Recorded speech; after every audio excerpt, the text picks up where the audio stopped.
See?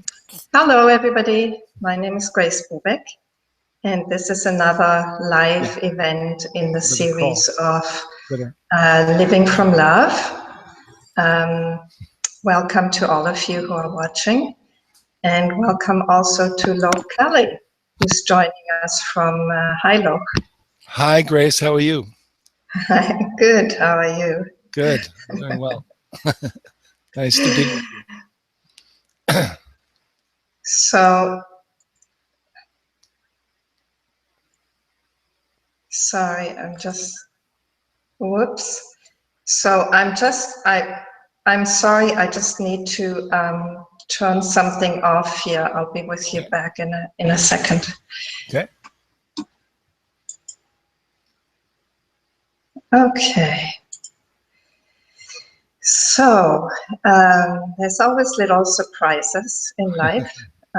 One is that I had a power failure overnight, and the power came back, but the internet is still not back. So I'm in a local internet cafe that has offices upstairs, and they're all new, they're wonderful, they're beautiful. But what I didn't realize is they're very echoey.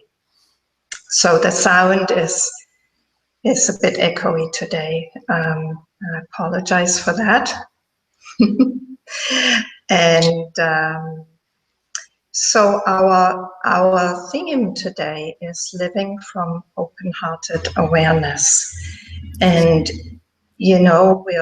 that's a theme that I agreed upon with Loch, and we can take that from various angles. Myself, I take it, and understand it in very different ways. My own understanding of open-hearted living, which is very much, how I conceive of living in an awake way myself, is that everything's included, everything that is part of this experience. And that includes, all the imperfections too.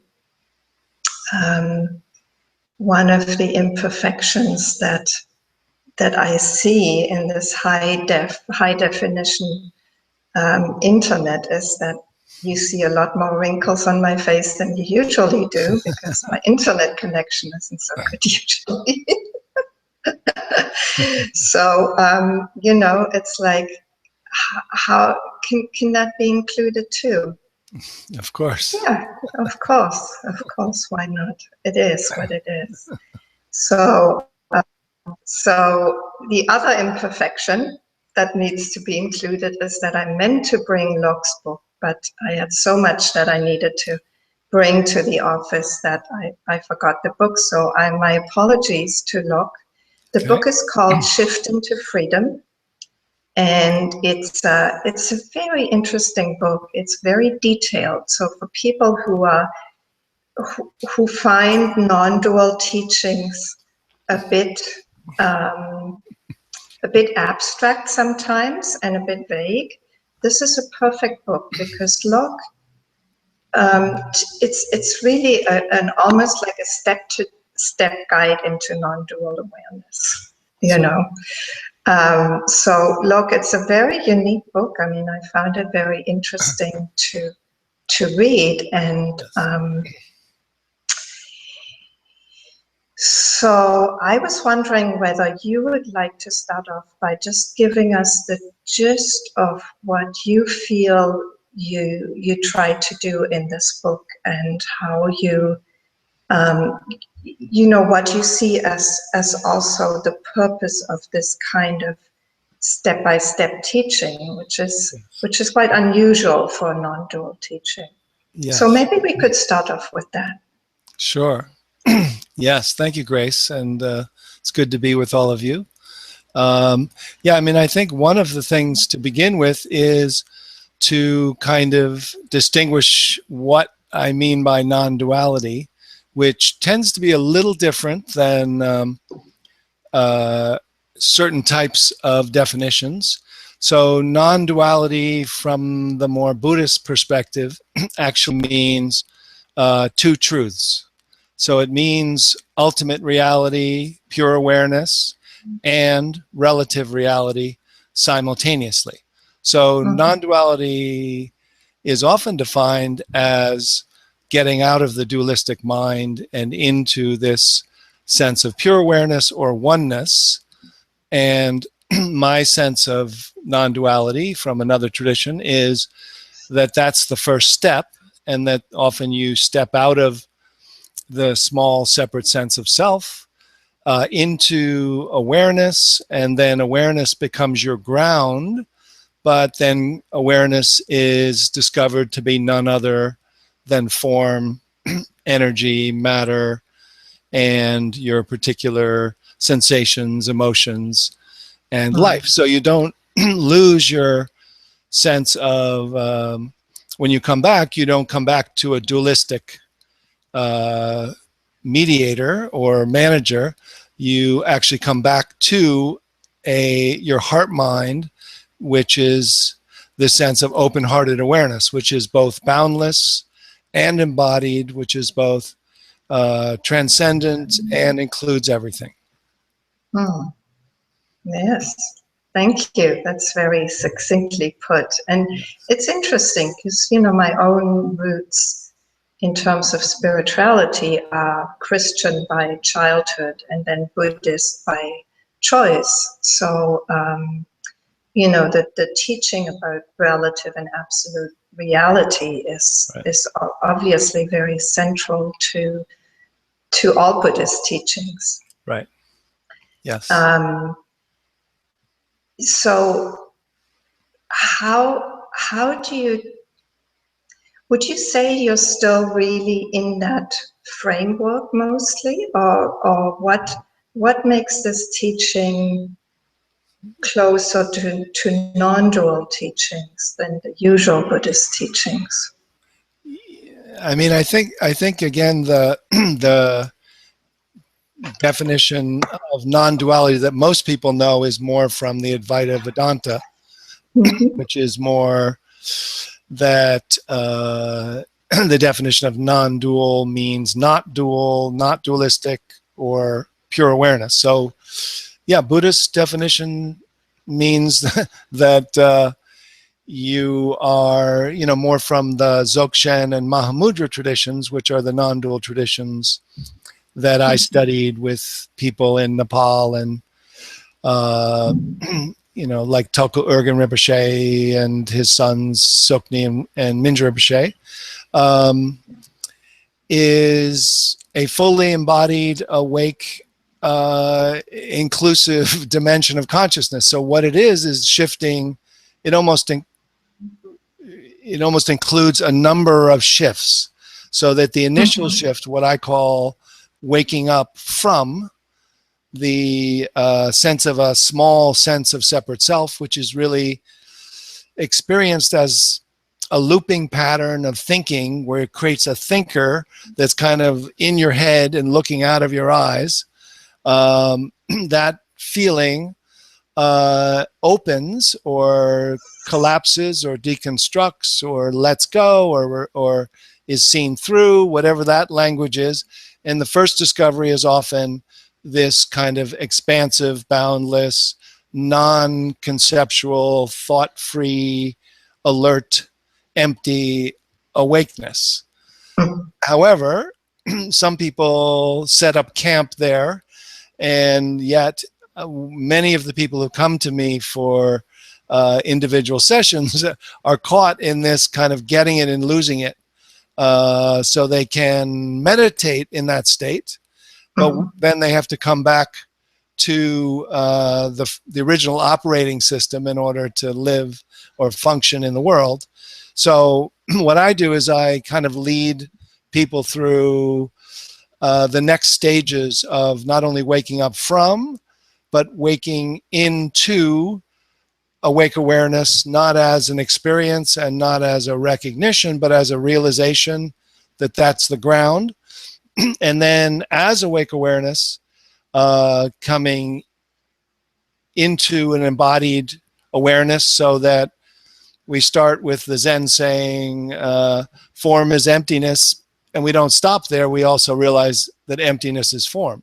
And so Hmm. coming back to that experiential realization, there's a simultaneous reality that's going on where I'm a human being with a name, but that's just a quality of what's appearing as this human form. It's not the essential identity, but it's not, as some people say, there's nobody here named Loch or something like that. That it's just that the old sense of identity of Loch is gone, but then there's this new operating system, which is really the key, is that introducing people immediately into awake awareness that's embodied, which is then has this quality of open-hearted awareness. So you don't have to go back up to thought to create a thinker, but you can then create and relate. And you've discovered this natural dimension of consciousness that's already loving, that's already accepting, that already without your effort or help sees everyone as themselves and simultaneously sees that everyone's unique.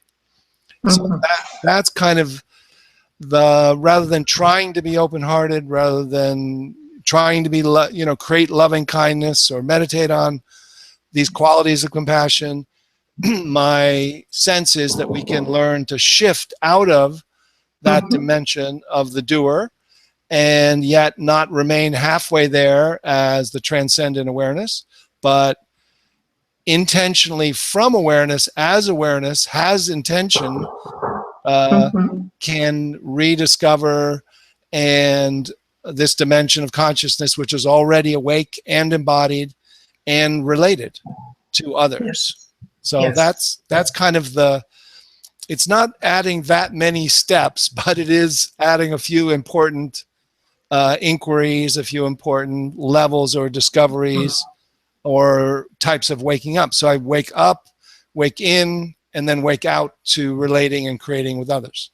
So it's a little more, and that's why I wrote a book, is to kind of distinguish these other categories, try to make them simple and show pointers and glimpses and practices done from awareness, not from the meditator or from your ego attempts to do something.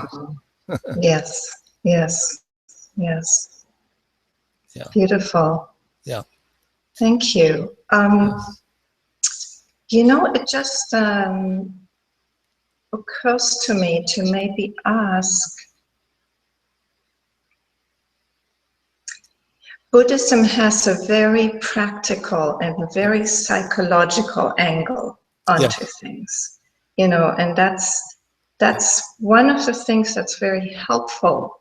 Yes. Is that, it doesn't talk about abstract truths. It's very, very concrete. And, just as in your book, I mean, you even include, neuroscience and, latest findings about, in that area. Yeah.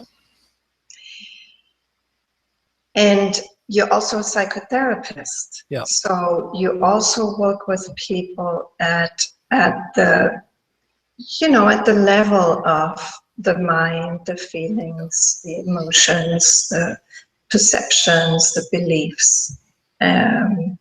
So what I find interesting is that, in your book, you seem to suggest that, and in what you're saying, you seem to suggest that it's possible for things to evolve very gradually into a more awake, heartful way of living. Yes.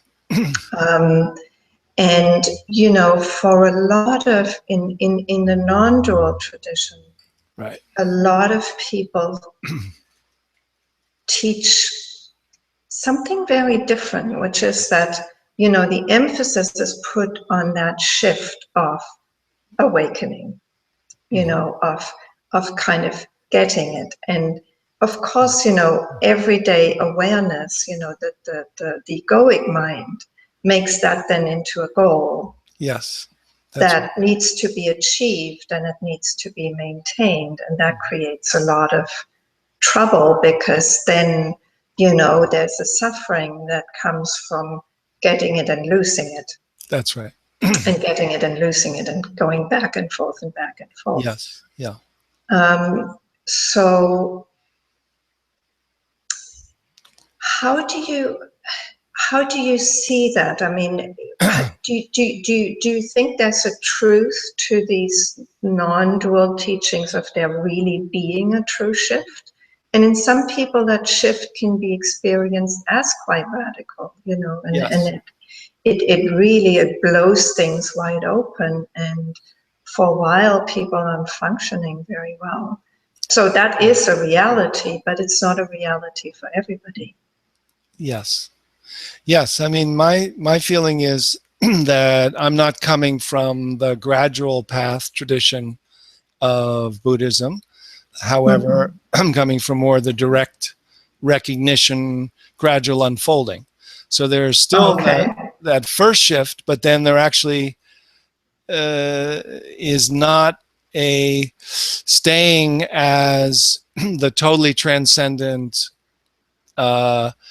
couch potato, either. That recognizing that transcendent awareness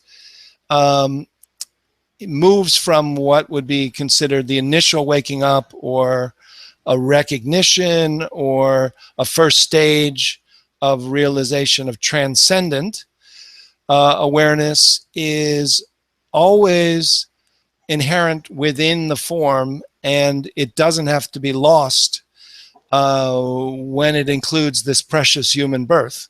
That there's nothing dualistic about the whole human experience. It's a matter of what is the ground of being, what is the ground of mind or identity. And so that nature of mind is awake, empty, and aware, but also non-separate from everything. Therefore, when it's non-separate, it arises with no problem in, like the ocean of awareness arises as me as a wave and as you as a wave. And there's no reason why it has to be only the ocean and not a person, or only, it's almost like a lot of the non-duality creates a new dualism. Yes. It's like there's a duality of being a separate person, and then there's the new duality of only awareness or only transcendent. And that doesn't have to be so. That's considered in these, more direct path traditions of Buddhism to be the first stages. But then there are some teachings that are only being revealed recently, and even then, mostly one-on-one, but of how to continue to wake into your body and wake out to living from a new operating system, which is not thought-based, is not personality-based, but includes thinking when needed and personality as the particular expression of awake creation. Just like a flower's a creation, a person's a creation, there's no problem. And there's almost a, so it's trying to avoid kind of making a new duality or a new sense of being rigid about staying in the transcendent. Yes. And I think that's where I kind of felt from the beginning. The people I met were these very happy, joyous, awake Tibetans who were just having a lot of fun, and they didn't seem to have any problem with spending too much time in this kind of being, they spent time alone or meditating, but the inclusion of the human experience from non-dual awareness is fine. Yes, totally. Yeah. There's something very simple about that. And what that kind of brings up in me is something my own teacher Gangaji talks about. She talks sometimes about the spiritual superego. Yes. The one that has a problem with embodiment is not usually spacious awareness. The one Yeah, that has a problem is actually the spiritual superego that's right. that knows what things should look like, That's what right. awake living should look like. Right. And that's just another, it's just a kind of another expression of thought. Yes, that's right. Yeah, so it almost becomes, one of my teachers said the only danger in this direct path of awakening is intellectualization, which means you have this you have this non-intellectual experience, and then you have to come back and make sense of it, and then you can create a spiritual superego or a spiritual ego that believes this kind of fundamentalist non-dual doctrine that says I'm not thinking, there's no time, meanwhile Yes. how did you get here, and when did how if there's only pure awareness, then what is this? What is this? Is it have any? Is it exist? What is form? It's got to be included in a non-duality as not two. They're not two things. Yes. They're ultimately just dancing emptiness. Mm-hmm. Yes, I mean it's language is so hard and difficult, because the moment you use language, the moment you point to something, you've already separated it out. Mm-hmm. And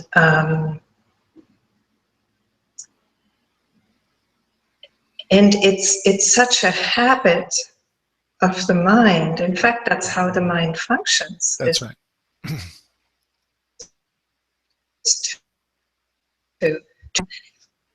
And somehow, because we are human, we keep wanting to make sense of things and understand things. So, we're caught in this. That's right. Paradox of trying to make sense of something that ultimately is beyond the mind. Beyond the mind, beyond conceptualization. And and so that's kind of my book and my questions like yours. Well, then how can we awaken? Is it beyond words? What does thinking and human life have to do with it? What does it look like afterwards? And so in some ways, my pointing out system, my system of unhooking and inquiry immediately shifts us out of the thinking mind into awake awareness. Mm-hmm. And then that awareness has a quality of knowing that when it comes back to what's been called heart mind, prajna, that there is an ability to be in this open-hearted awareness, which is awareness-based, not thought-based, but then I can move my hand from here and I can use thought from here, but I know that the thought is not the thing. Yes. But there's no problem with thought if you're not living in small mind. If you're trying to do spirituality from small mind, then you're caught. If you're trying to just make that first shift into pure awareness, then you're caught in being transcendent or a witness or out of human life. And so then the third move is really to come inquire back in from awareness and as awareness. So that's really the key, is this discovery that doesn't take years of sitting to establish awareness as realization. And realization, I mean that the awareness realizes this is who I am. So at first it's almost as if, am I aware of the spacious awareness as a state? And you can kind of say, yeah. And then you can say, well, or is it possible that spacious awareness is what's aware, where you're aware from, and as spacious awareness, what is it like to be aware of thoughts, feelings, and sensations? So then you've done this kind of shift out, waking up from, waking to, and to be. And then as that awareness, you notice that there's already a dancing emptiness that's spacious and pervasive, that includes your thoughts, feelings, and sensations from a completely different view and a different operating system. So I can speak from here without going up and creating a thinker. Thought is like moving my hand. It's a sense. In fact, in Buddhism, it's considered, thinking is considered the sixth sense, one of the, like the five senses. So it's not necessarily who I am at all, but it's not a function. So I wonder whether we could, actually two things. I'll give you the choice what you want to do first. Okay. The question that arises here is, the awareness that you speak of, is that the same as what is often referred to as witnessing? Yeah, okay, go ahead. Yeah. And the second one would be, would you just, guide us in one of your meditations into, just getting a sense of how you teach that shift, that unhooking that you speak about. Sure. Yeah. So, I mean, once you become sensitive to this type of shifting, this type of inquiry, which actually begins with a feeling that what's moving is awareness itself. So from the premise that every non-dual, every wisdom tradition, every direct path tradition has, which is you're already awake, you already have true nature, Buddha nature, Christ consciousness. It's already here. It doesn't have to be developed or created. It's just currently obscured or hidden or covered over, or you're operating from a denser, faster moving type of consciousness. So this kind of inquiry, interestingly, I'm asking the awakeness in you to unhook from thought. Yes. And that's what makes it possible to do inquiry rather than what traditionally the other tradition of direct practices do nothing or resting. Okay. Can you explain the difference? Because I'm not clear about that difference yet. Yeah. I usually just give the instruction of just resting. And so I'm actually quite interested because I teach meditation myself. So yes.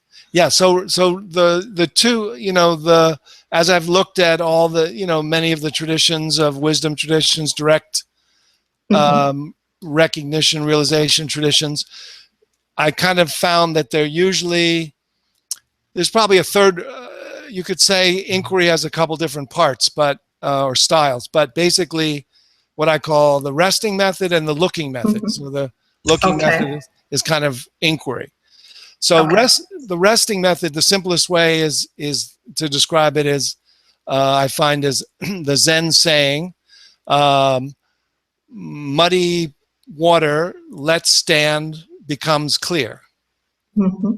So that's pretty much it. So you basically sit, and instead of trying to do anything from your doer, from your ego center, from your spiritual ego or your spiritual superego, you try to let the obscuring tendencies, which are often recreated by the attempt to do anything spiritual or any kind of meditation, to even watch your breath or watch your mind. You don't do any of those.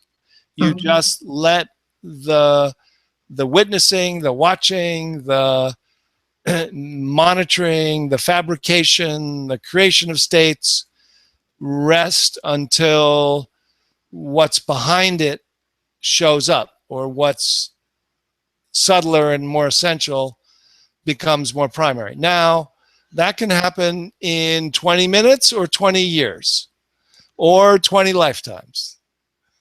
So it's tricky. It's a tricky method. Many people who have sat, in the tradition of Zen or other sitting traditions have had moments and glimpses. But even if you sit and rest, so even if you find it through resting, how do you move from resting back to doing? So then you have to have some, you either have to have done it so long that you're, chopping wood, carrying water, and you start to integrate it somehow, which is why a lot of people go into monasteries, or that has been recommended to take away or renounce everyday life. But the method that I'm interested in is one that can be done in the midst of your everyday life. So, Loch, can I just come back to you on this? Sure. My experience of resting is that actually it's more, and that's how I guide people into it, is more that I speak to the awareness that's already there in them, to the one that's already at rest. Yes. And basically it's really a question of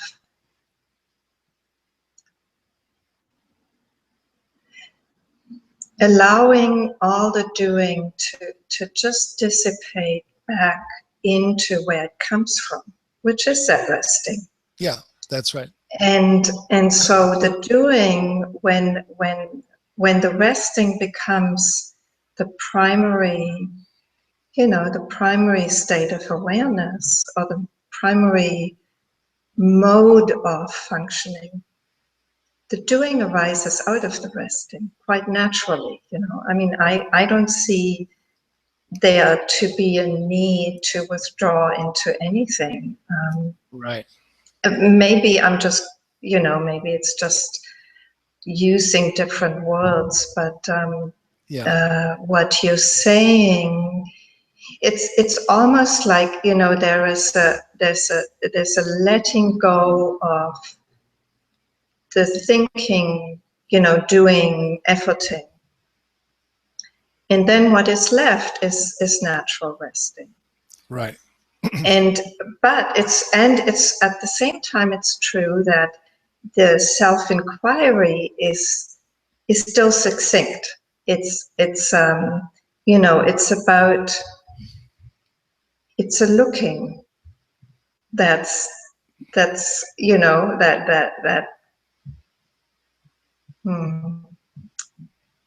I don't know. I'll just name it as that and see whether you come back on that. Like a looking from where, though? See, that's something shifted in location, right? Yes, it's a seeing from the awareness, from spaciousness, from awareness. Yes, that's right. So it's that shift. So that's a key shift that can happen. I mean, certainly resting or inquiry done well are both effective, and they lead to the same. It's like different aspects of the diamond, right? That's right. And maybe people take to different things. Yes, I mean, different learning styles and different. So either way of beginning. I mean, I'll talk a little about inquiry as a starting point, but more importantly, even if we do like a beginning level thing, the more important thing is that I think there are ways of, once you're looking from awareness, once whether you've rested or inquired, once there's a shift from thought-based small mind to resting as awareness-based and looking, and then not only resting in it, but as it, and then looking from it. Yes. And then even looking from it could be a witnessing at first, the first half step. And then it's not only looking from it, but a pervasive feeling that it's everywhere. And there's no location of a looker. And that's really, so each of those moves of consciousness can happen.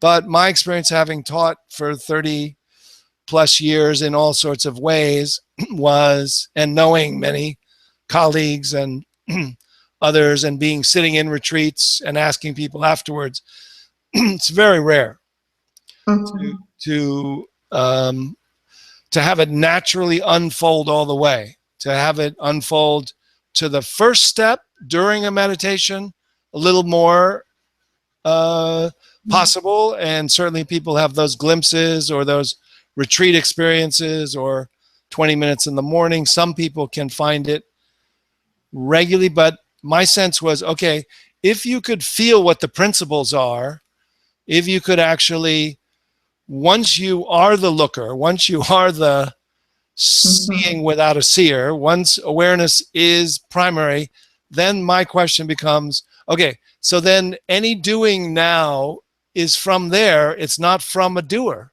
So there's no Yes. longer any problem of doing. And it's not only that, but it's not as if some people say, well, it's as if choices happen by themselves and they're just choosing, and I choose to eat this food. And that's almost like you're a robot or something, or there's something that's, kind of controlling you. Whereas my feeling is when you are the awareness, it's integrated. It's almost like a dance or surfing or being surfed or like steering, and there's rowing, but or I'm rowing and there's steering, or there's some that awareness awareness is the intelligence which is integrated with your human consciousness, which is informing from formlessness, so that there's a dynamic, awake response. So that learning that is what takes people from couch potato or from initial awakening or from making it a meditative experience to a new operating system that you're living from this open-hearted awake awareness that is possible. And I think having those other particulars of like the map and the principles can help people to fully embody, fully awaken, fully live, in this, and reinforce kind of and rewire your brain to get on board with this other consciousness, which is already here. Yes. Yes. Yeah. So, so let's just have a little taste of one yeah, of these meditations, since you're very, you're somebody who has a lot of different meditations. So yes, yeah, let's just do one, just to have okay, some fun here. yeah, okay. Yeah, there's a few I'm thinking of, but that I'm trying Well, to you get to choose, Loch. gauge which one would. There's a couple that are good for beginners, but again, as you said, which is I think very importantly, I find there's different learning types. There's different learning styles: kinesthetic people, emotional, intuitive, physical, or kinesthetic. And if I try one door with one, another with another, oh, I don't get that. Oh, I don't get that. I don't get that. Oh, well, why didn't you do that in the beginning? That one worked. And they're all actually the same, Yes. but they're just going in different doors. And I use doors of the senses a lot. So let's do one where we use the door of hearing. Okay. So the first. Look, I just say though, I mean, Yeah. don't assume that people that are watching are beginners. No, I don't. Okay. I assume we're all beginners. We all have beginner's mind. So. Okay. In that sense, we're all beginners. I kind of I kind of teach, because I'm talking to awareness in them. I'm talking to their awakeness. Yes. I take sometimes what I call the Columbo approach, like, oh, by the way, just unhook awareness from thought and have it move to hearing. And it's like, well, you didn't explain what that is or how to do it. Well, because you can't do it if you understand it. You can't understand it and do it. The one who understands it can't do it. So yes, so it's kind of a funny thing that you almost like balancing on a bicycle. You just have to get a feel for for it. If it doesn't work the first time, you try it again or try something else. So the the unique starting point is that I'm asking. The assumption is that when we are caught in our small sense of self, that awareness is identified or attached to thought, and thought is looping on itself and creating a small sense of self. And that what I'm going to ask you to do, and what I'm going to ask you, your awareness to do, is simply unhook from thought, which is one of the six senses. So thought is now interested and habituated to look to thought, and thought's looking to thought, and awareness is all involved. So if awareness can unhook from thought and come to one of your other senses, hearing, you can be more interested, awareness is then more interested in sound and vibration than thought, and then you'll be out of that subject-object process. So simply, we'll just do a couple of different, and that'll be the first step, and I'll just lead you through this. I'll do it fairly quickly. So yes, let's so that you just a taster. Yeah, even if you get just the first step, or just the second step, or just the third step, you'll get a feel for how it kind of, this inquiry of unhooking awareness from thought can begin anyhow. So simply, without knowing how you're doing it, feel as if there's an intelligence or like a globe of awareness that's identified or attached to thought and creating a sense of a thinker. And just simply let awareness step back, unhook from thought, and then have awareness become interested in hearing at one of your ears. So not what you're hearing, and not thinking about what's heard, just hearing, felt sense of vibration, sensation, and awareness in one small area.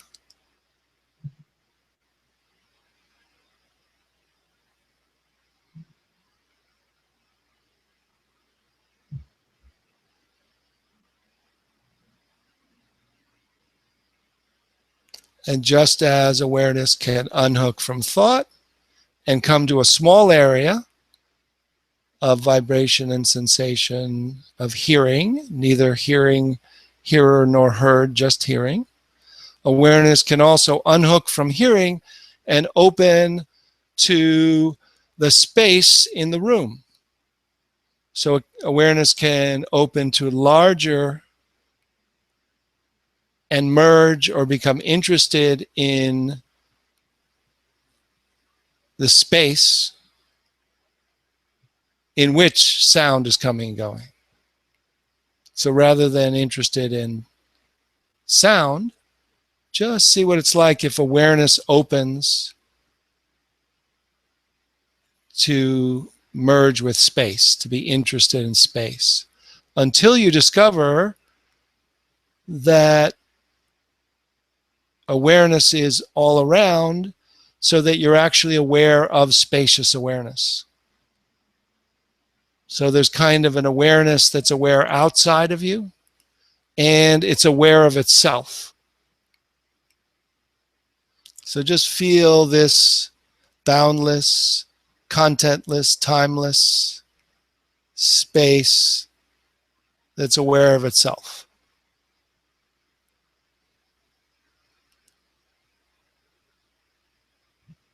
And then just inquire, am I aware of the spacious awareness?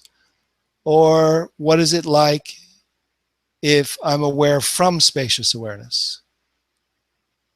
What if spacious awareness is aware both outside and within?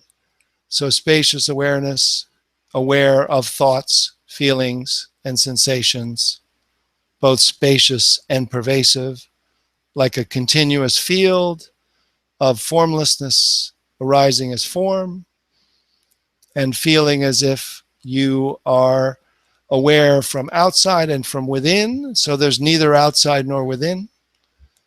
and there's a sense that you're not having to look to thought to know or to be. So to be and to be aware non-conceptually, both as formlessness and inherent within your aliveness of thought, feeling, sensation, and then feel as if you have a sense of including everything, and just notice whether there's a location from which you're aware. As you're aware of things in the room, things in your body. So feeling that kind of interconnectedness, all-pervasiveness, and any other qualities that arise. What does this open-hearted awareness know to be true about itself, about reality?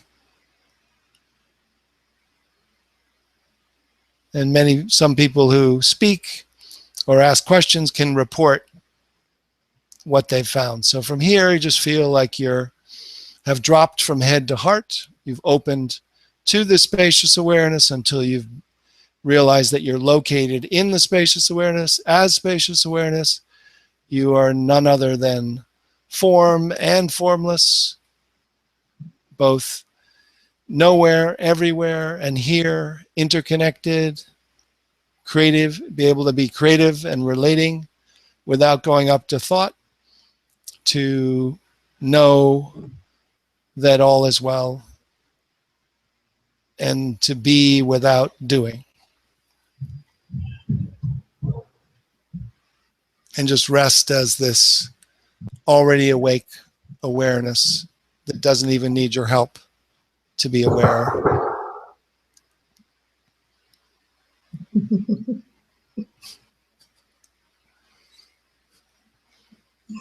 So, beautiful. Yeah. Thank you. Thank You're you. welcome. No.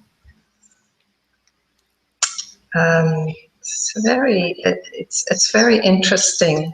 Actually, do you hear like there's an echoing? A little bit, yeah. A little bit, yeah. It's okay. It was, I'm also aware that somebody just knocked at the door. I'm not going to answer, but They want to be part of the show. They want some meditation. They're like, yes, actually, somebody's just coming in. okay. Hold on just a second. Okay. There's going to be maybe an interruption because there's a problem with the generator. He's doing a test. It's going to last maybe 1 minute. 1 minute. So maybe it won't cut. Maybe it's going to cut. I just want to let you know in advance. He's doing it like in a minute. It's going to be very, very fast, but the guy is there. Yes, yes. So Okay. there's a problem. Maybe Okay. we'll do as fast as possible. Okay. Okay. So here's reality.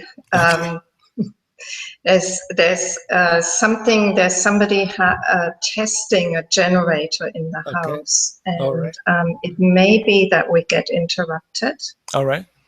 In terms of the internet connection. Yes.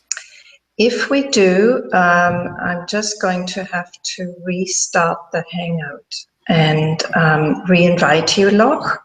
Okay. I'm very sorry about this, but that's all right. That's meditate. reality. We'll just see whether spacious awareness can include that too. Yes. I think so. Yeah. So until we'll just have to see. So we'll just continue for the time being. Very good. We're almost ready to take a break for questions, right? Yes, we are actually. Maybe I'll take that time to look whether there are questions, and maybe people have their responses to the guided meditation as well. Yes. So I'll check for a moment. I'll give you a break, and we'll see what happens. Okay.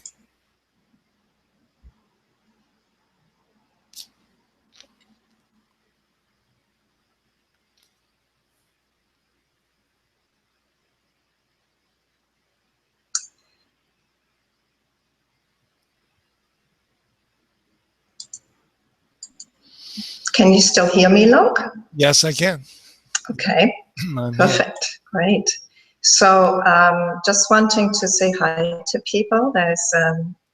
There's Open Heart from Finland. There's Andre Duchesne from Montreal, Helga from Edmonton, that's Canada, and Satori from Mexico. Oh, great. There's a lot more people on the call, but those are the ones who signed in. Okay. So just to say, feel free to ask questions. And actually, there is one question from Open Heart in Finland that I'm just going to read out to you. Okay. It would be wonderful to hear of Loch's training with the yogis and masters of the Tibetan Buddhist tradition. Thank you. Yes. Well, I mean, there's the long story, the medium story, and the short, and then the very, very short, which is probably the one we have time for here, which is that I was very fortunate to, train in yoga and then in mindfulness meditation in Sri Lanka. And then I went up to Nepal and met this Tibetan master, Toko Urgyen Rinpoche. And basically within half an hour, he gave these kind of pointing out instructions that are versions of what I do, that allowed me to access what had taken me 10 to 21 days in a retreat to experience in a minute. And so that was my training was that. I went like, oh my God, this is already here and doesn't need to be, I don't need to become a professional monk to access it. Let me learn how to find it for myself and then learn to return to it and then share it with others. Beautiful. Yeah. Look, I have a question about this. I wonder what you think about that. My sense is that as long as people have this idea that it takes a long time to practice, as long as they're in the practicing kind of, whether Buddhist or any other tradition, yogic, same thing. As long as there's this idea that it takes a long time, it will take a long time. Yeah. And once there is a recognition that this is already here, there's nothing I need to do to find it. Right. There's not. It can't be the end of a long practice because it's already here. It's so obvious. Once that is found, that can be transmitted also to others. It's like the teaching just becomes very different. It's like instead of saying, well, you just have to keep practicing, like exactly the kind of Buddhist tradition that I grew up in and learned to meditate in, it's like practice, practice, practice. And at some point, it's like you realize it's right here. Yeah. And when that is realized, then the teaching can no longer be practice, practice, practice, and it will transmit that possibility of that insight instantly, at least that's the possibility of it. Yeah. Yeah. I mean, I think there's some combination. I think, in the Tibetan Buddhists, they talk about wet wood, damp wood, and dry wood. And dry wood are people who are ready and can catch fire right away. And others, need to do preliminary practices to kind of basically calm the mind and calm the body, which is basically just some discipline calming.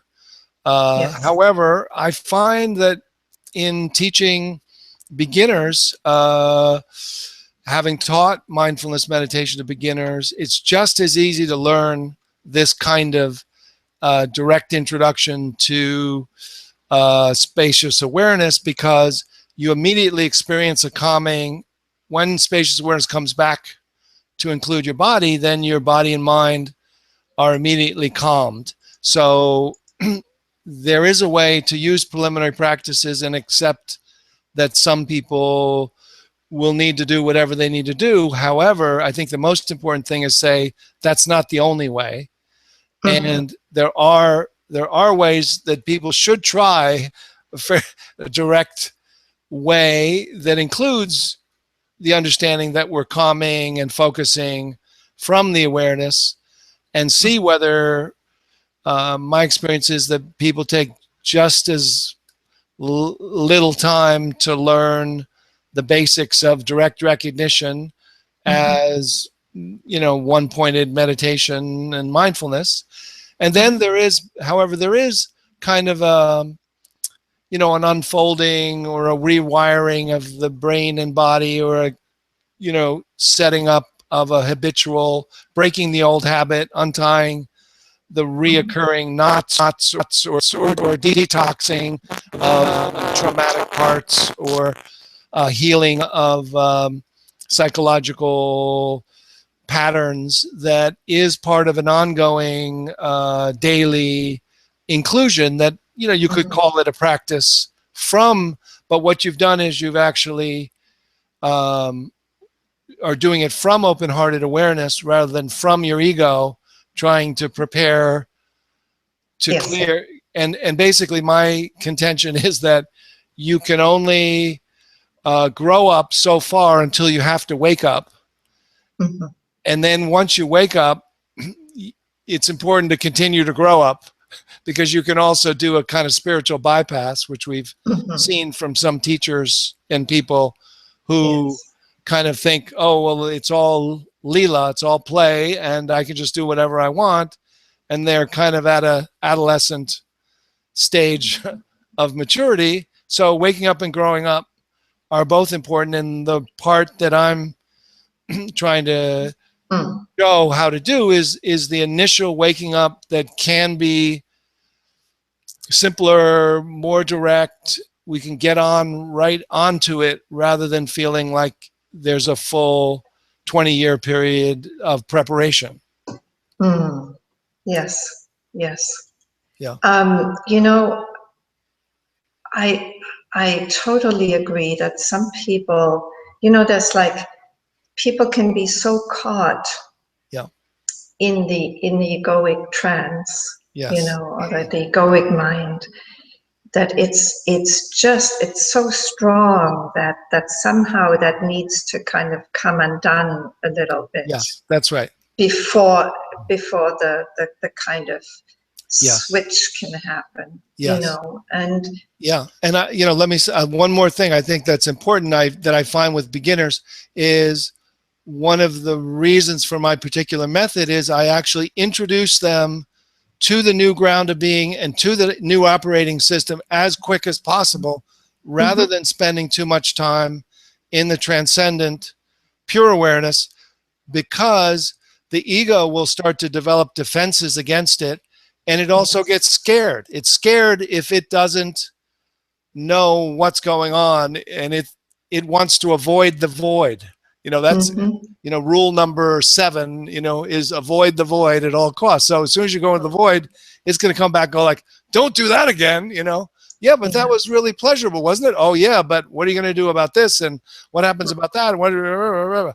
So if you go immediately to this heart, mind, and open-hearted awareness, then when the doubting mind comes up, you know, boy, I don't think I'll be able to function from here. And then that awareness, the open-hearted awareness, will say, well, thank you for sharing. You know, that's an interesting opinion. However, here we go. You know, and it's a different relationship to contents of consciousness and emotions and traumatic parts. Yeah. Yes. Yes. Yeah. So let me just take care of comments here. Good. For a second. One is that I'm not sure. Helga says it looks like we're disconnected. Can somebody just quickly post to confirm whether the broadcast is still happening or whether it's stopped. And also to say, if you're still with us, that I posted, okay, somebody says we're connected. Okay. Wonderful. Thanks, Paul. Okay. And I also want to welcome Gite Show from Sacramento, and Okay. Kia, and also Tomas and Wool. So yes, so everybody's still with us. Okay, good. So also to say, I posted the link to join us on the Hangout. Okay. So if you want to click on that link, you'll be directly connected into the Google Hangout, and you can ask your question live directly to Loch. So if you want to do that, feel free. And there is a question from Kia. Okay. Is there a difference between mind awareness and pure awareness? Yes. Yeah. So, I mean, Kia, there's many different systems, many different definitions, but these kind of distinctions, your question is really important because it's whichever system you're using, there are distinct aspects of consciousness like that. So I'll use my language system to say that there's something called small mind or conceptual mind, or that creates a thinker. So that's, sometimes called everyday mind. So that's the mind we walk around with, we're oriented by. Then awareness, there's kind of nature of mind, which sometimes is translated as awareness mind. And when it's non-conceptual, and there's a dimension called pure awareness, sometimes it's called naked awareness. It has no contents. So it's a dimension of consciousness that is the ground, that's empty and awake. But then when the pure awareness comes back, or is already back, it doesn't actually notices that there's also dancing emptiness, that it's almost the naked awareness now has clothes called emotions, thoughts, feelings, sensations, and it realizes, oh, there's never just pure awareness. Pure awareness was a way to kind of clean house, or to step out of the content-based mind and be clear from emptiness that's awake, that there is this awareness that's here regardless of changing of form, that may be here even when we lose our body. However, right now, it includes our body, and then that becomes, one word for that is called simultaneous mind, which basically means pure awareness plus everyday mind as a functioning tool, plus emotions, plus the relative world. But simultaneously, there's emptiness and fullness, there's infinity and finiteness, there's everything and nothing. But the ground is pure awareness appearing as form, or the ocean of awareness appearing as waves of you and me, something like that. So feeling the distinction, not just intellectually understanding, but you can feel pure awareness, and how to do that is a lot of what my pointers and audio and my book is about, how different doorways to feel that. Because once you feel it and you are it, and then you, as it, you realize you're also form, it changes everything. Yes, beautiful. Thank you. Yeah, thank you. That's a beautiful way of putting it. And I did feel that your guided meditation was very directly pointing to that. I mean, I had a very clear, felt sense of what it was that you were talking about. Wonderful. It communicated itself very clearly to me. It's amazing when it does that, right? Yeah. Yeah, it's beautiful. Yeah. So Kia says, great answer, thank you. I so easily concept the emptiness. I think she means conceptualize the Yes, emptiness. that's right. That's right. Yes. Yeah, that's so important to that some, that there's some what's called the view or understanding, that just a lot of it is understanding what we're not looking for and what it's not, and then kind of an impressionist painting of what it is. But you don't need to understand it that well. You just need to feel it, almost like, if I were going to ask you, are you balancing on a bicycle? You could think about it like, oh, am I balancing? I think I am. I think I will, but I used to balance better than that, but really what I'm asking is, yeah, there we go. Yeah. Yeah. And then non-conceptually, directly, experientially. Yes. Yes. Yeah. Great. Wonderful. Yeah.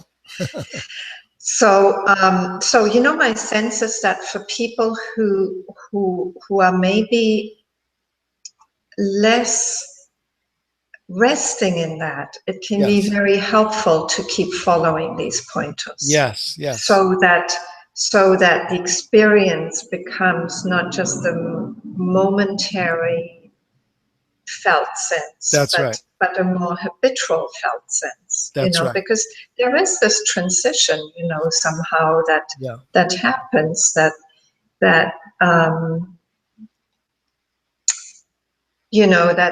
the transformation of the human being in a way. It's like that's where the kind of the awareness starts to permeate everything. Right. And my sense is that simply takes time. It doesn't happen instantly. And a lot of it is it's not about the time. Some people who are a little more extreme say, well, there's no time. It's awake. Awareness is already awake. So when you're awake, and that's it. But really what the time is about are relative habitual patterns that are strong and pervasive, and they're what's obscuring the nature, and they've got to untie the knots, and they've got to relax, and they've got unconscious as well as conscious patterns that need to detox, or karma needs to be burned off, or psychological repressed content needs to be loved back into health, or whatever way you want to say that. And that's what happens in time. Yeah, that's what happens in time. Yeah. So look, there's another question which kind of follows on nicely from this. And just to invite people again, please do feel free to click on the link. Scroll up to the link, or maybe I'll just post it again. Okay. Let me just post it again. With a little link to join.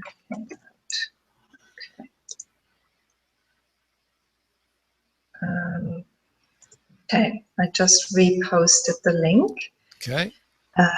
So please do feel free to come onto the Hangout too, and to ask a question live. Can be very interesting to do that.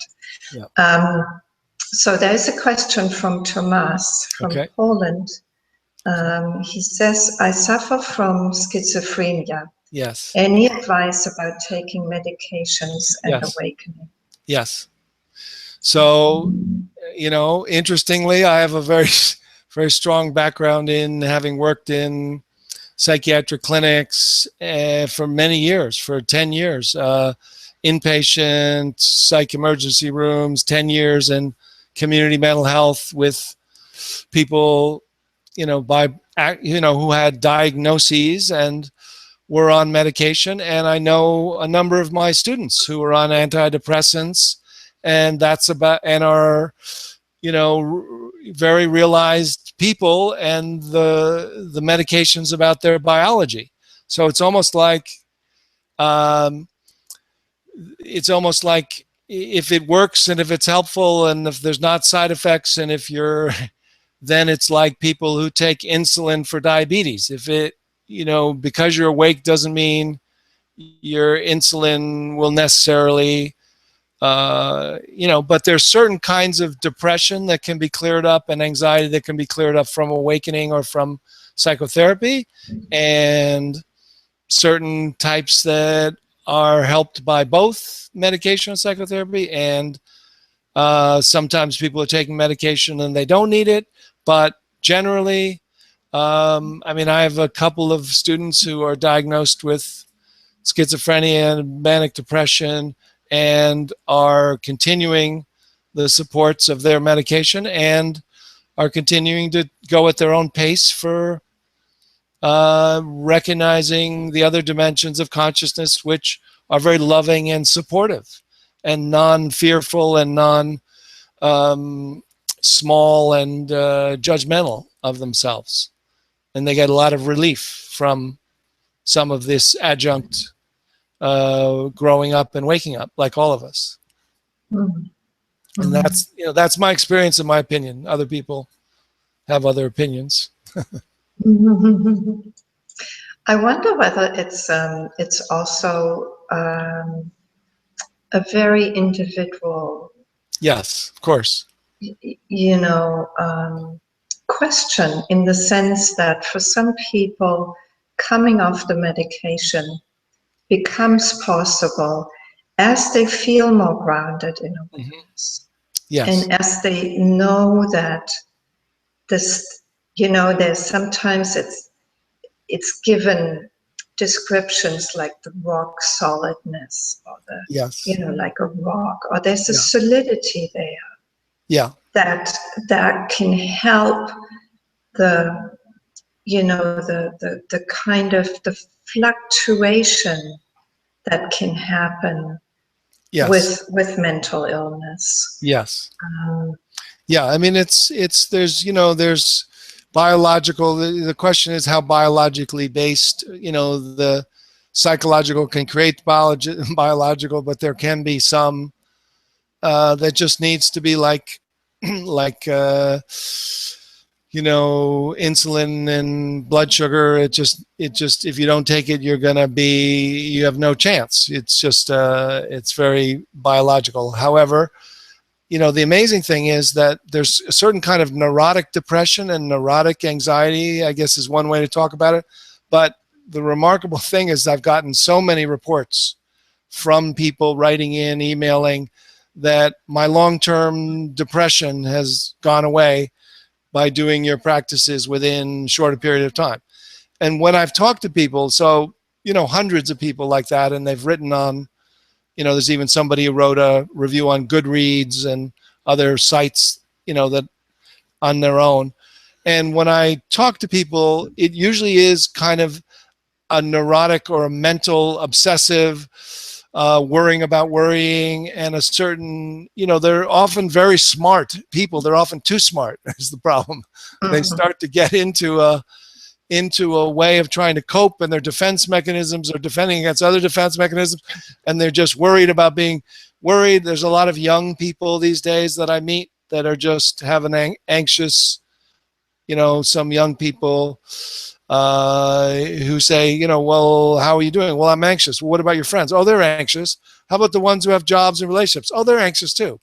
And so there's a kind of anxiety, which is the kind of perpetual suffering that's caused by trying to live in a mental sense of me that will crave to get satisfied and can never get satisfied. So it's going to be anxious, depressed, or fearful, or dissatisfied. And when that relaxes, like 60% of mental suffering goes. Mm-hmm. And then whatever your 40% that's left, you usually have to deal with that, and everyone's different. So that would be one way. Maybe I can just add from my own experience. Yeah. I mean, I was quite depressive in my teens, certainly in my 20s, early 30s, and I'd say it's totally lifted. I mean, I don't know whether it'll ever come back, but I doubt, because there's such a joy in simply being. Yes, And exactly. being alive in this awareness that Yes. I doubt that could disappear, it simply Yeah. is. Yeah. So, and my question to you would be, I don't know what you think about that, is that it seems like a continuum, like when we use those labels of Yeah. depression or schizophrenia or Yes. Yes. neurosis, it's like, it seems as if there's people definitely mentally ill, and then there's the rest. And my sense is, as long as we are not awake, we're all mentally ill. Yes, that's true. And so the craziness of the world and the craziness of people is an expression of that trance that people live in. And that's not to downplay, the seriousness of some people's Yes. mental challenges and mental illness, if that's how they conceive of it, Yeah. But I just think, like, so much, you mentioned, interestingly enough, you mentioned the example of diabetes and insulin. Yeah. I have an uncle who's like 85, and who has diabetes and who takes no insulin. He basically just eats well and exercises, and his diabetes is totally under control. Yes, that's right. I mean, he has to be very determined to do that, but it's like, that's kind of the equivalent of the wakefulness and the what's the word I'm looking for? The determination not to go asleep, not to go unaware, Yes. And that takes dedication. It takes, sometimes it's called off as vigilance. Yes. It takes a willingness to be vigilant about what's happening, and to notice, to be truthful about when awareness closes down into the narrow mind and loses itself there, and it does, it does. That possibility is always there. Yes. Yeah. Yeah. So, yeah, I mean, just the point that there is some biological, that it's not magical thinking, or, if you wake up, you won't be able to be a concert violinist. In other words, it doesn't solve all problems. It doesn't mean that if you didn't know how to, if your, ability to communicate and relate, to others, you still have to continue to learn how to do that. That there's, and biologically the same thing. If biological brains are different, biological bodies are different. So that's all to say, that everyone's individual. Yes. So, Loch, can you still hear me? There was just an interruption there. Yeah. You still there? Okay. Okay, good. Sorry, I interrupted you. Yes. No, I think I'm ready for the next question. There's no question at the moment. That's why I was continuing to engage with you. Yes. Okay. Good. Just to say, if anybody else has a question or does want to come on to the hangout, please do so. It's your space as much as it's ours. Yeah. Yeah. So the one of the things that seems very important is that discovery of pure awareness as the ground, and then discovering not only the not knowing, the non-conceptual, but then the not knowing that knows. In other words, there's a kind of new operating system has to be able to trust or learn how to not go up to the mind for a second opinion about what's Yes. going on. So that seems to be one of the keys in stabilizing and being able to function, is trusting what feels, what you might call like a continuous intuition or something. But it's very different than looking up to the screen of the mind all the time. Even if you think you're in awareness and you're in pure awareness witnessing, you can look to the mind. What am I going to do? Oh, I don't know if I should do that. Whereas when you're in open-hearted awareness, you could compare and contrast, but it's just it's deeper, it's slower, it's not up on the screen of the mind. It's very much almost like thoughts are redirected down and they come down, and then there's a support of almost a knowing that some people describe as kind of the universal knowing, or or that all of your information in the office of your head is kind of poured back into the field of knowing, or that you're living in your heart, at home in your heart, and using Wi-Fi to the information in the office of your head, so it comes down here, and you don't have to, and you feel like you're able to trust after a while to say things and respond to people rather than react, and rather than be too mental. Yes, I taught intuition for a long time. Okay. And actually the criteria for intuition are exactly the same criteria as those for spacious awareness. Okay. In the sense that, intuitive knowing simply arises. Right. Seemingly out of nowhere. Yes. And that's exactly how spacious awareness functions. Yes, there's a sense of nothing, and then all of a sudden there is, something comes into the radar. Yes, that's right. And it comes out of nothing, and it's kind of, for people who are used to using the mind, the office of the upstairs office, as it were. Yeah. You have a lovely languaging, Loch. I enjoy that very much. For people who are used to that, it's like, it's very scary to trust the not knowing.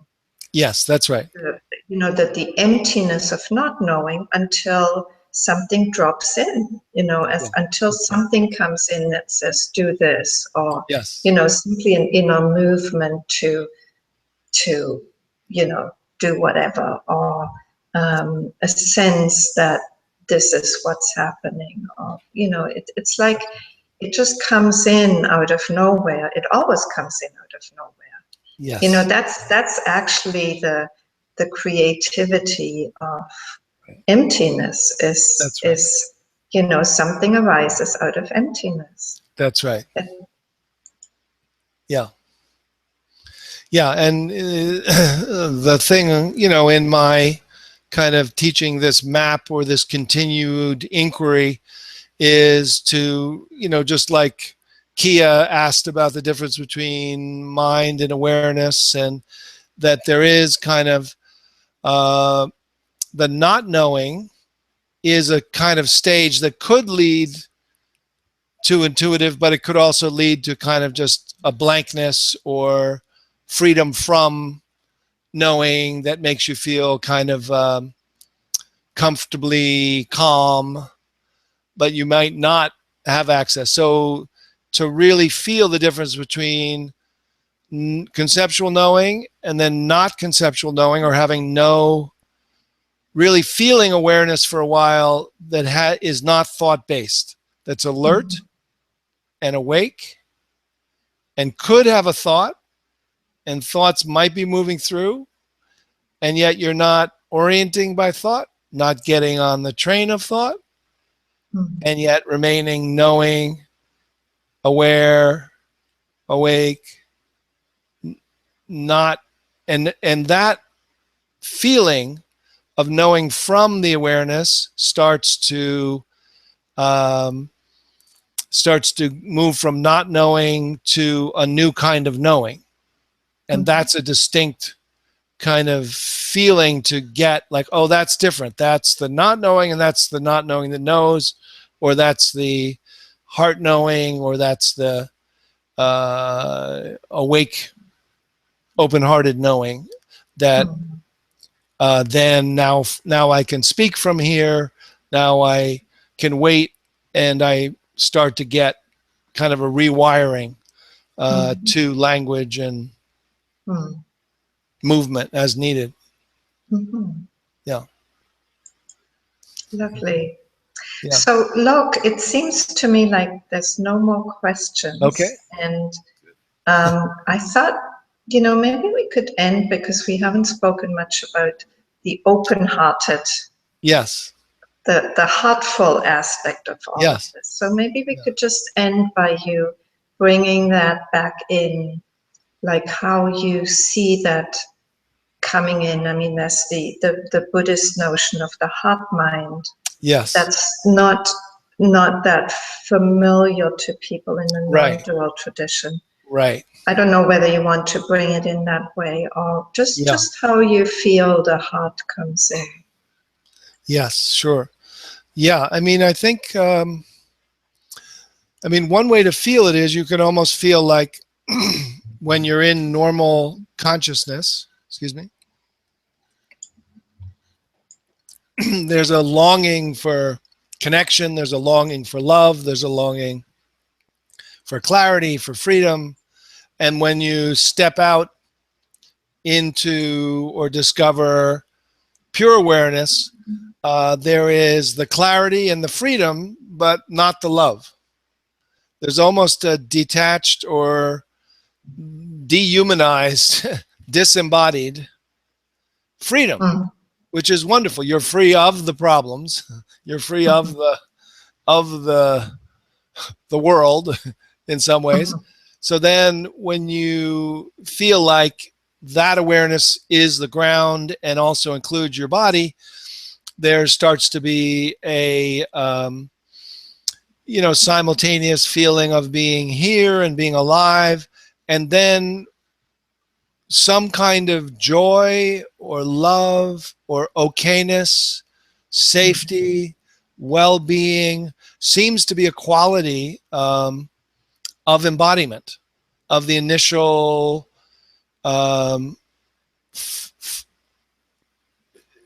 discovery of form is emptiness, emptiness is form. So that quality of love, of almost spontaneous bodhicitta, which is basically awake consciousness, but compassion, springs forth because you're not living in the dualistic mind, which is comparing, contrasting. You're feeling like, you don't have to feel that it's necessarily your heart or that's located in the center of your chest. You can feel like it's everywhere and within you. So your whole body is intelligence, dancing. But there does seem to be, as the important full embodiment, this quality of love and compassion and non-judgment, and not just equanimity, but literally like seeing the other person is the same as you, realizing that the realization brings with it, if it fully develops, a sense of gratitude, of generosity, of feeling of courage. That is a different courage. It's a different kind of loving kindness. It's a different compassion than you try to generate from your everyday mind. So it seems to be a natural quality of the embodied awareness rather than the dispassionate quality of the initial awakening that actually allows you to live from there and have more relational qualities toward your own internal contents in psychology and toward being non-reactive, non-judgmental, and also non-detached. So I get a lot of people who have had spontaneous initial awakenings, and one of the funny commonalities is, well, I'm calling you, I feel really good, but my partner, my girlfriend, my wife, my husband, they're a little upset that I'm no longer available. Mm-hmm. So basically, they're like in la la land. They're in the first stage of awakening. They have no human problems, but until you come back and embody, it's very, you don't have that ability to look in someone's eyes and say, well, tell me a little more about what you mean. I'm interested. I want to feel what you're feeling. I want to be here. I want to understand. I want to feel why you're saying what you're saying. So the relational and the creative, even the creative in the world, rather than sitting and saying everything's happening by itself, you start to feel this, well, you know what? I feel like creating this or doing this, or I want to see these people, or you feel this kind of love and connection. So that's what I'm talking about, this open-heartedness, which is different than emotional open-heartedness from everyday consciousness. It's really, what's called ultimate level embodied awareness of, that you see like the Dalai Lama or somebody who's, the story about him is he was just here in New York, and from my friend who helps set up his visits, he said, well, the first day, the person who was cleaning the room came, and she said, oh, I'm sorry, I didn't know you were here still. No, come in. So she came in, told her whole story. Then the next day, he's there again. Now she brings the rest of the staff. So there's 20 of them there. And they all come in, and they're also telling their story. They're having tea. They're all, like, well, I'm interested in where are you from? What are you doing? And so that kind of natural embodied expression of awakening to me is what, is different than just the initial, awakening. And that's my interest. And that I feel is the natural expression. Some people say from that kind of pure awareness, they say, oh, you're going back to being a human being who has a name or something. I don't know. It feels like, and in my tradition, and then the map that I'm interested in and kind of contemporizing, this is where it leads to open-hearted awareness. Yes, it has to, because it's all part of that emptiness that arises as form. Yeah. I mean, if there's no separation between the two, that's included too. That's right. Yeah, so that's the possibility, and that it gives people who some people can get a little scared off about awakening if they hear it defined as like, well, you'll be beyond all emotions, and you'll be, you won't be the same person. You're not the person. You'll be nobody or something like that. They'll be like, oh, I don't know if I want that. But this is really, kind of what I say is the next natural stage of human development, is the potential to not transcend humanity, but to let it fully flower in an awake human being. When Buddha was asked, are you an angel? Are you a god? Are you a, he said, no, I'm an awake human being. I'm awake. That's it. That's it. Just like you, just awake.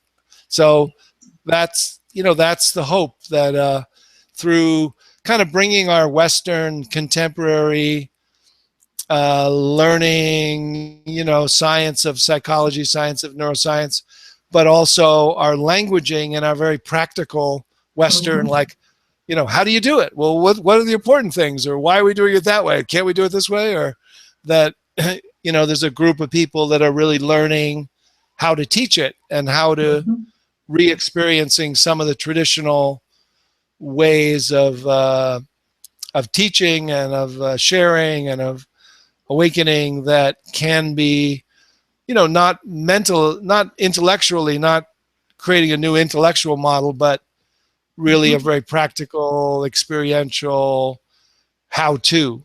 And, that's much of what I've been interested in, and finding good results, certainly with myself and other students that I know. But the more remarkable thing is people writing from just reading the book and just listening to the audios, that they're, you know, in Australia, South Africa, they're in Tunisia, they're all these places that are saying their practice has changed, their life has changed, their anxiety's gone away, they're, you know, they're getting it just by the principles and the new approach. Yes, yes. And you know, I really feel that's your gift. Yeah. It's a very practical, very concrete, step by step. And interestingly enough, that's what people asking for on the comment thread. Okay. You know, there's a question: is it possible to finish with one more meditation? Right. And somebody else says, Will says, yes, he would love that too. So yes. Why don't we finish with that? That seems very kind of in style for you. Okay. yes. Okay. Maybe one that is more of a heart meditation. Right. Yeah. Or whatever comes to you. I'm trying to.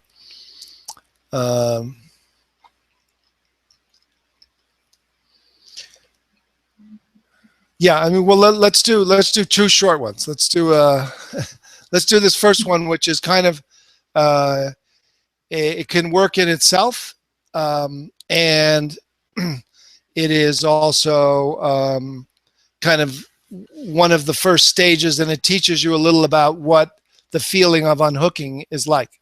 So the last exercise, we unhooked awareness from thought and had it come to hearing. And now what we're going to do is unhook awareness and have it drop from head to heart.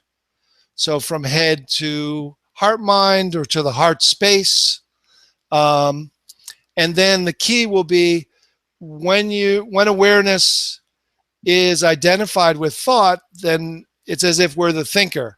When awareness drops and is aware from within our body but not orienting by thought, you'll notice that you're aware and embodied, and you may feel open-hearted, or at least have an experience of what it's like to be in a non-thought based, alert, embodied awareness, and just see what that's like. So again, starting kind of with beginner's mind, and noticing that usually most of us orient ourselves by having awareness being identified with thought, and feeling as if there's a little sense of a mini me behind our eyes looking out, and all that is awareness identified with thought. Just have awareness, just feel as if awareness can feel as if awareness unhooks from thought, steps back, and then feel as if awareness, which is where you're knowing from, can drop and feel like it's aware of your mouth, and awareness can be aware of your jaw, from within your jaw. And then importantly, feel as if awareness can feel your throat from within. So you're not looking down from thought, not looking up to thought, but you're aware from within your throat. And now let awareness feel down. So awareness is aware from within your upper body.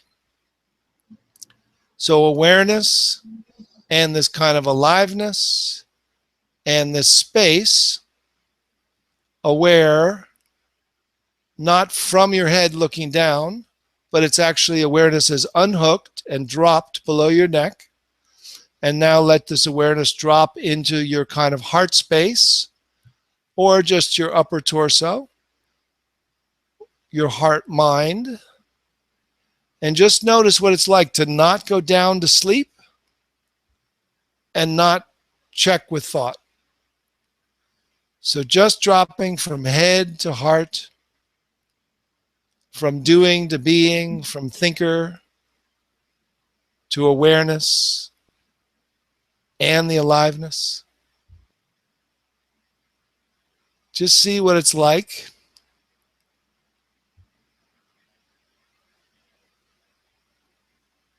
See what this non-thought based, alert, empty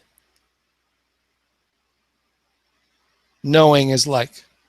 So what does this open-hearted awareness know when it doesn't check with thought?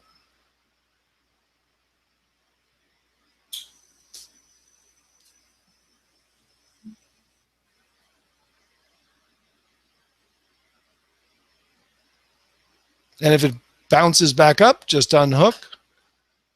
Have it feel into your jaw, have it feel into your throat, and have it know directly from within. Without looking up to thought, without looking down to sleep. What's here? What's it like to be aware from this open, embodied, non-conceptual, awake being?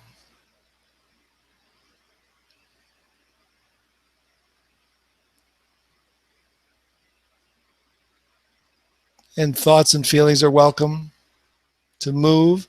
It's just not getting on the train of thought, not looking to thought, not looking down from your head to your body, but actually unhooking, dropping, and knowing. So the knowing and the knower are happening directly from within, which also is open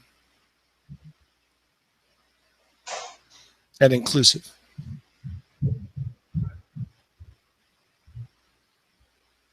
And just notice the natural calm, ease of being.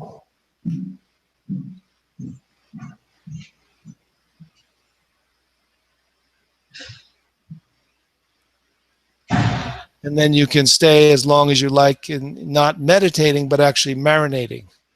So it's as if awareness is marinating your body, or marinating or steeping. And the key is not to go to sleep and not orienting by thought. You're not stopping thoughts. You're welcoming all feelings, sensations, outside, inside. All senses are alert, awake. But awareness is interested in itself first. Then it's interested in the effervescent aliveness. Then it's open to the entire field of awake, interconnected presence. And also notices just the natural three-dimensional, ordinary reality.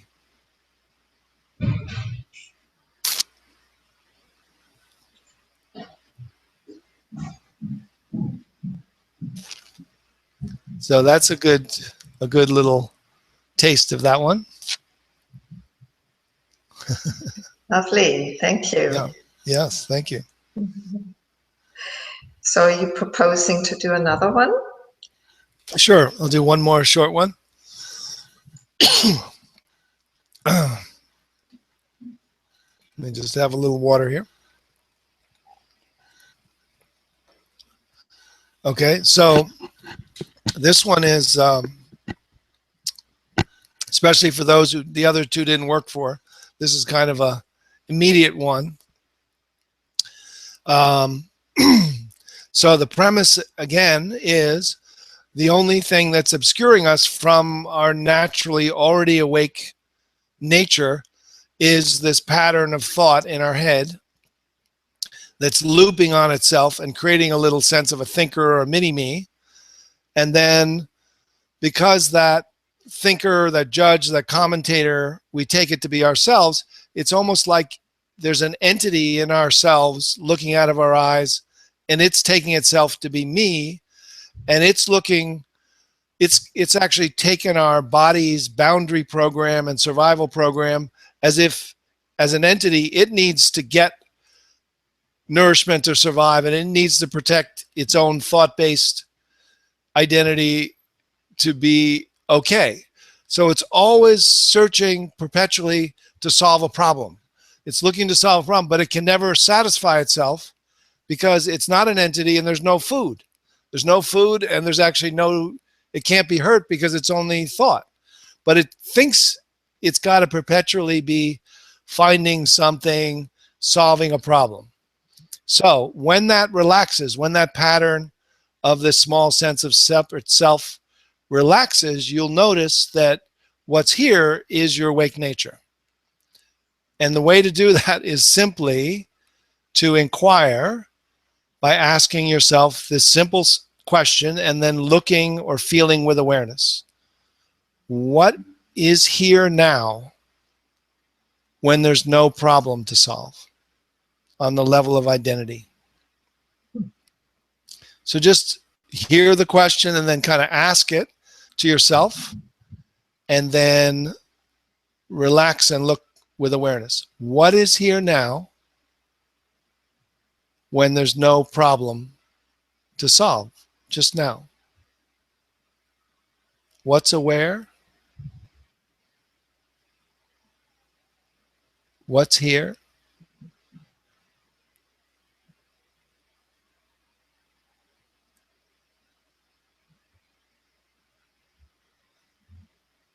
What's absent? And what is the feeling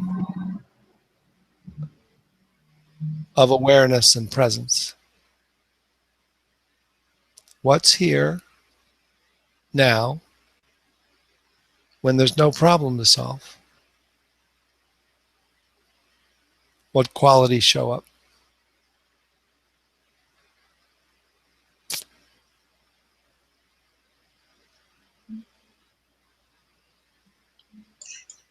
It's almost like a koan, isn't it? Yeah. And I'm kind of smiling because I do chanting. Yes.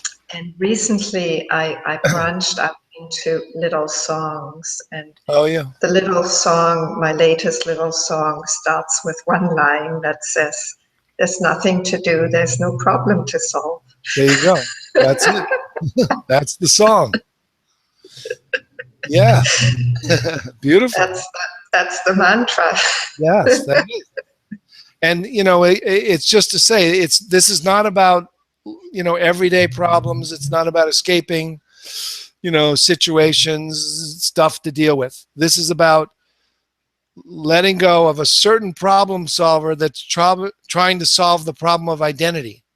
As soon as that relaxes, then you can actually deal with whatever situation from your awake nature.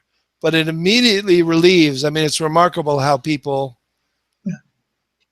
will immediately be able to report that they're experiencing off the streets in New York City. Within 10 minutes, people are reporting they're speaking like they're Lao Tzu or something. They're talking about themselves. They're the awake one. I just say, look, I'll go sit over there. You come up here, because that's who we all are. And Yes. it's finding this. What is the knot that's tied? How do you untie the knot? And then how do you realize it and train to remain? And then, which includes just unlearning and not doing and not trying to train but it also includes some navigating from the new awareness that's able to talk and move and do.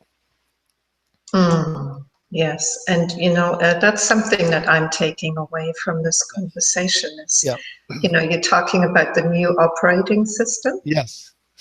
It definitely has to be experienced that it's reliable. Yes, absolutely. Because there's so much thought and the identification with the little me, as you call it. It's so much driven by fear, by kind of existential. Yes. Exactly. Anxiousness and tension in the nervous system that just needs to make sure it's okay. Yes, exactly. And so it needs to be experienced at a very human level, that new operating system actually works just fine, and in fact it works way better than the old one. Yeah. But it's like it's a trust that grows over time. That's right. It cannot be instant. It has to be experienced. Yeah. because you can't, people can't. That's why they often sit on the couch, because you're not wired to the new awareness, so you can't even do and speak right away. But so then I invite people right away to feel, just as you're saying, first feel the ground, now feel whether it's safe or not, and now deal with any debate or doubt from your mind. Let it come. It's like, but we won't be able to do it on Monday. It'll be, like, okay, but don't answer it from your mind. Just let the new awareness. Is it safe? Is it true? Just see, and then it starts to mix the two, and then the functioning is the next thing. So safety is first, and then can I function? So then you start to, have people do dialogues or speak or listen from here. And then you realize you can get it started online pretty quickly, and then it takes, more advanced things take longer time. But it's important to kind of immediately see that the whole thing is potentially here, but you're like a baby Buddha. You have a little growing up, but you grow up faster than normal life. Yes, and you grow up into actually a much more functioning human being than the neurotic one that you're letting go of. Yes. Beautiful. Yeah, I mean, it's really one of the other, you mentioned that you had taught intuition as one of the parallel human experiences. The other is called the flow state.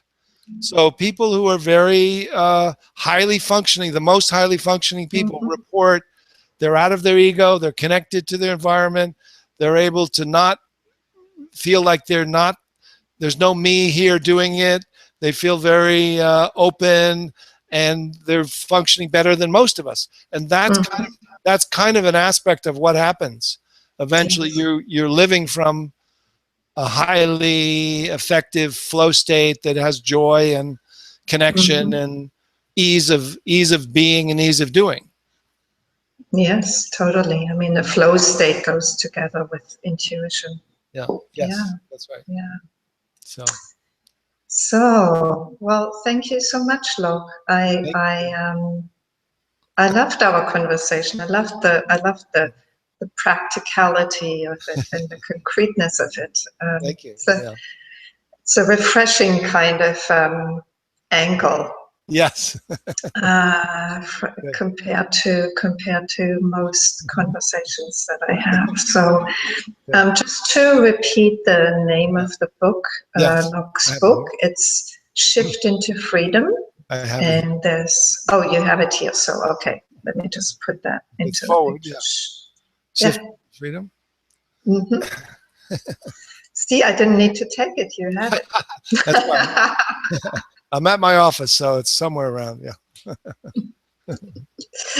Yeah. And people say, thank you. Yes. Paul says, beautiful, thank you, Loch and Grace. And also Gitisho, those were the two people who asked for meditation. Okay, good. She says, thank you, Loch and Grace. Yes. Okay, great. And Andre Duchesne had to leave earlier. She also said thank you. I'm so grateful. Okay, good. And I add my thanks, like thank you to you all for watching. Yes. And let me also invite you. I'm actually, I'm offering this for free, but today I actually had costs in terms of renting the office space. So if you were willing to make a little donation on the Living from Love website, I'd really appreciate that. That would go towards the rental costs and all the other costs that are there. I should mention the cafe. It's called Mickey's Cafe, and it's in Warren Heights in the Laurentians in Quebec, Canada. Okay. Beautiful place. And he actually reduced the fee by half because I told him that this was a free online offering. And so, but it's still $30. So there you go. Yes. That's life. Yes. Things cost money, and if you were willing to make a donation, I'd very gratefully receive that. So just to let you know that there will be a conversation coming up with Lisa Schumacher. She's a disciple of my own teacher, Gangaji, Okay. and a beautiful, beautiful being. Her website is Satsang with Lisa. The reason why it's not up yet is that we're still settling the details, but it will be up on the website soon, and I'll announce it also by newsletter. And keep in touch. I'm always open to suggestions as to who I should invite. Mm-hmm. And thank you again, Loch. This was Thank you, Grace. just delightful. Wonderful to meet you and be with you and spend this time with everyone else. Yeah. Really, truly, we're blessed. Yes. We're blessed to be living in this time. So blessed. So grateful. Thank you. Mm-hmm. So thank you to all. Thank you again, Loch, and see you again soon. Take Bye-bye. care. Bye.